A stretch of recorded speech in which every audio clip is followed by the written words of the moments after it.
Hello friends, welcome back. I am Flutter by Nessa and I just want to do a quick review on the Natasha Denona Mini Star palette. I am fresh-faced, not because I'm going to put this makeup on, but because I just took all the makeup off for the day and I just wanted to give a quick review because I've been wearing this for the past few days and I have thoughts. It's a beautiful little palette, well curated. I had heard, I believe it was Andrea Mattiliano, review it and say that she just couldn't build up the duochrome shade to be anything impressive. And I just, sometimes you just have to find out for yourself. So swatching it seems fine, right? And if I build it up, you see even more that there's that duochrome. But you can't build that up on your eyes as much as you try to layer it and layer it. I think I have a picture of both times that I've tried it. And so the first time I just tried to wet my brush and foil it, and that didn't work very well. So the second time, this one of the times, I put on Snapdragon from Colourpop underneath as a base because that's the color that I want to pop, right? So I put that on as my base. I'm just going to show you how it layers up. So you can see that's nice and vibrant, and I'm going to make sure that I pick up the color just fine, and we're going to put it right over the top. Now, again, here you can see that it layers nicely and it does bring out that shift, but I feel like you lose the brown when you do it that way because it melts in. There is a tiny bit of change here. Let me put the Snapdragon on its own so that you can see before and after, right? So it does change the color, but I just feel like the duochrome aspect of it is gone and what you see is what you get. It doesn't shift colors as you go back and forth. It just is a new color, if that makes any sense. And it's a pretty color, don't get me wrong. I love the color that it is,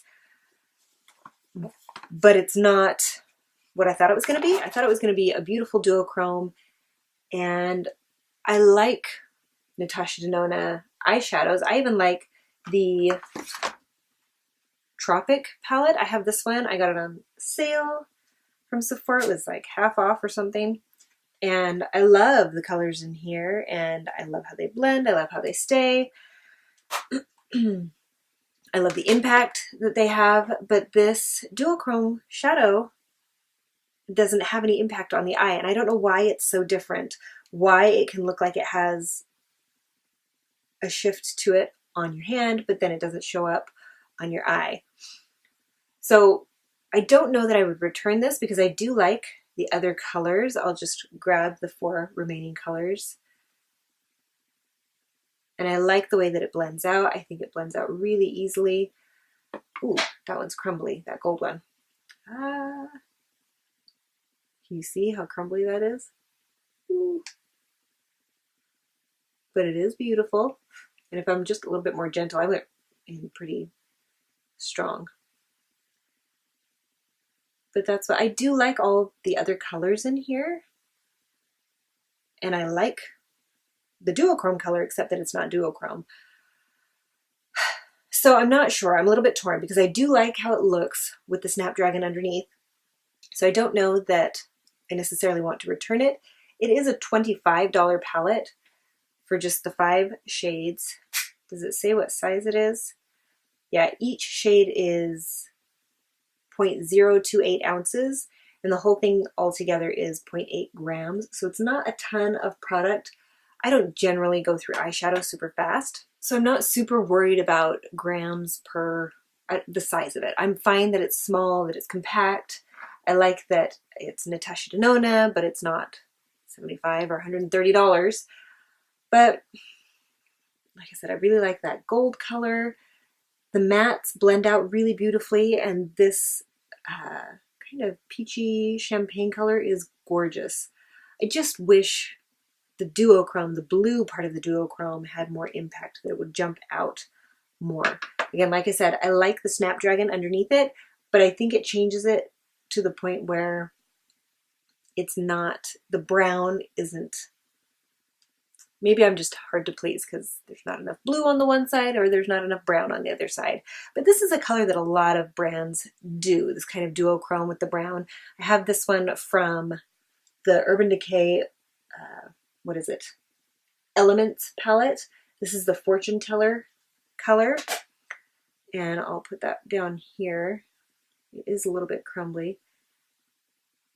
But that one also has a shift, but that one is more impactful on the eyes. It actually does not look very impressive. Here, let me build it up a little bit.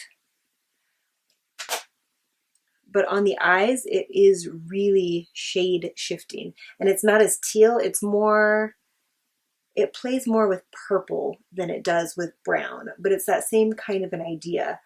And then what else did I have? If you have the Colourpop All I See Is Magic palette, there's a color in here too. This one right here is another one of those color shifting. I'll put that down just a little bit lower. It's a little bit darker, but it's that same idea. And that one also has more impact as you're flashing the duochrome. It just, I wish it showed up on your eyes the way that it shows up on my hand, because it's beautiful and has so much impact in that case. And it's just much less impressive on the eyes. Duochromes are hard to capture in a picture anyway, because a picture catches one angle and the duochrome happens as you move.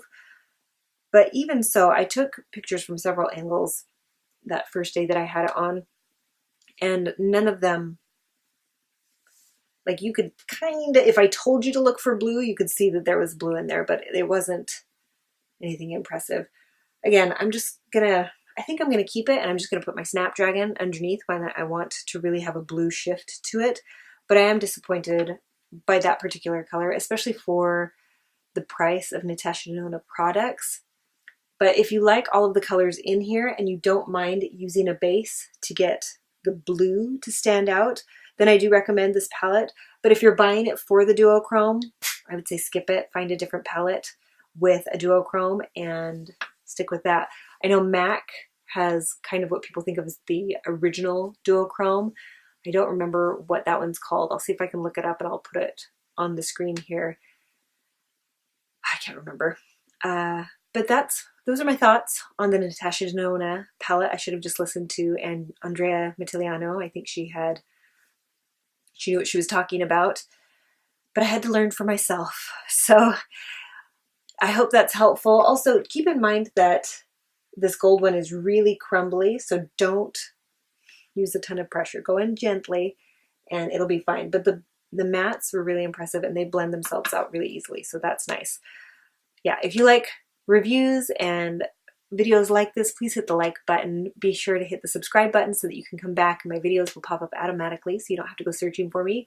I hope you'll join me again, and I will see you next time. Bye.